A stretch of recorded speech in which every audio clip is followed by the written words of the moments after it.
आज ही सुधा की नई नई शादी हुई है, इसलिए ही वो अपने फर्स्ट नाइट के लिए बहुत एक्साइटेड थी। पर उसका पति अरविंद रूम में आते आते बहुत लेट हो जाता है। वो आकर देखता है अब तक सुधा सो गई है, पर इसके बावजूद अरविंद लाइट बंद करके अपना काम करने लगता है। अगली सुबह सुधा जागने पर देखती है कि उसके पूरे शरीर में दर्द हो रहा है और इसी के साथ अब उसकी हालत भी खराब हो चुकी थी। उसे कोई आइडिया नहीं था कि कल रात उसके रूम में कौन कौन आया था। अब सुधा किचन में आते ही उनके घर का नौकर संपद उसे गंदी नजर से देखने लगता है। देखकर ऐसा लग रहा था जैसे कल रात के कांड में शायद उसका भी कोई हाथ है। उसी रात सुधा बेड पर अरविंद का इंतजार कर रही थी, पर अरविंद है कि सिर्फ अपने काम में ही लगा हुआ है। इधर काम खत्म करते करते सुधा सो जाती है। अब ऐसे ही दिन गुजरने लगते हैं। इधर सुधा अपनी जरूरतों पर अरविंद को अपने पास नहीं पा रही थी, लेकिन अरविंद को उस तरफ कोई नजर ही नहीं है। इसी बीच सुधा प्रेग्नेंट हो जाती है। ये देखकर उसकी सास बहुत खुश थी, पर इस बात से कहीं ना कहीं सुधा थोड़ी टेंशन में थी, क्योंकि वो याद रहते कभी भी अरविंद के साथ क्लोज नहीं हुई थी। पर उसी रात सुधा अचानक नींद से जागने पर अपनी आंखों से एक मंजर देख दंग रह गई। अब सुधा बिल्कुल नहीं जानती थी कि हर रात वो सो जाने के बाद उसके रूम में कौन कौन आता था, पर इसके बावजूद कुछ दिनों के बाद वो प्रेग्नेंट हो जाती है। लेकिन शादी के बाद अब तक वो कभी भी याद रहते अपने पति अरविंद के साथ क्लोज नहीं हुई थी।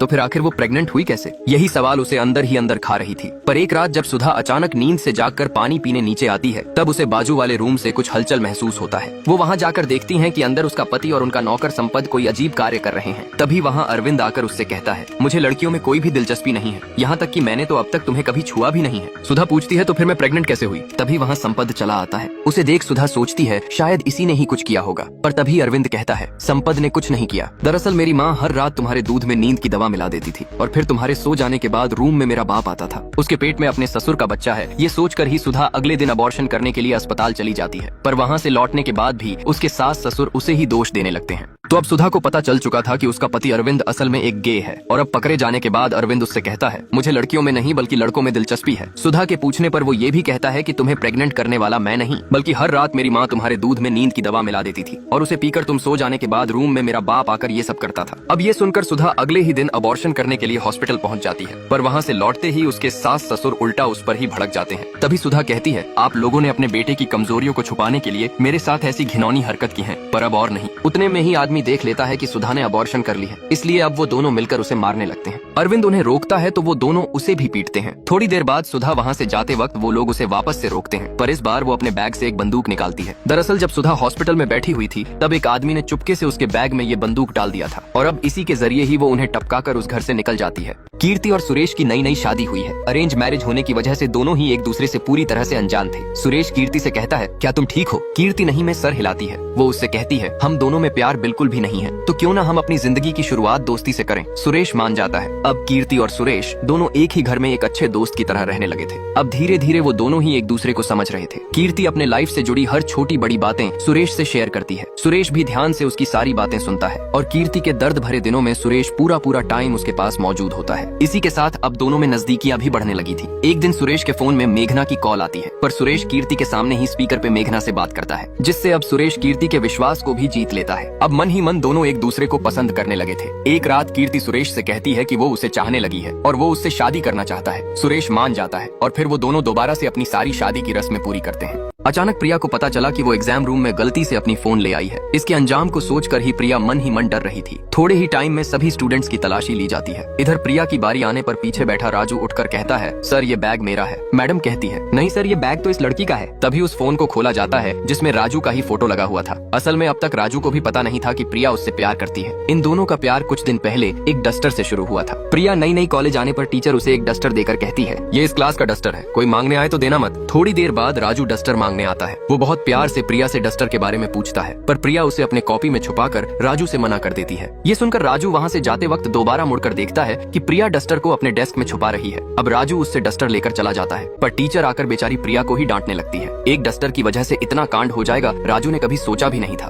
पर उधर इसका उल्टा, इस घटने से प्रिया राजू को पसंद करने लगी थी। आज माही का जन्मदिन है, इसलिए ही विजय ने गली के सभी बच्चों को लेकर उसके लिए एक छोटे से बर्थडे पार्टी का इंतजाम किया है। पर तभी विजय के फोन में किसी का कॉल आते ही वो वहाँ से चला जाता है। थोड़ी देर बाद माही उसे ढूंढते हुए आकर देखती है विजय किसी और लड़की को हक कर रही है। ये देखकर माही अंदर से टूट जाती है। उसे विजय से ऐसी उम्मीद नहीं थी, इसलिए ही वो रोते हुए वहाँ से चली जाती है। इस घटने के बाद से विजय ने कई बार माही से बात करने की कोशिश की है, पर अब माही उसकी तरफ ठीक से देखती तक नहीं थी। बात कुछ दिन पहले की है। जब माही ऑफिस से लौटती थी, तब विजय अपना सारा काम धाम छोड़ बस उसे ही देखता रहता रहता था। विजय का उसका आगे पीछे घूमना माही को भी अच्छा लगता था। वो खुद भी विजय को पसंद करने लगी थी। धीरे धीरे उन दोनों में दोस्ती होती है और फिर प्यार शुरू हो जाता है। पर आज इस घटने से माही का दिल पूरी तरह से टूट चुका है। इसके बाद भी विजय हिम्मत करके एक दिन उसे रोक कर एक गिफ्ट देता है, पर माही उसे दूर फेंक देती है। लेकिन अगले दिन विजय देखता है माही पेड़ पर चढ़ी हुई है। वो उसे उतार कर उस दिन घटी सारी बातें समझाता है। असल में उस दिन विजय माही के लिए चूड़ियां खरीदने के लिए उसके दोस्त मेघना से पैसे लाने गया था।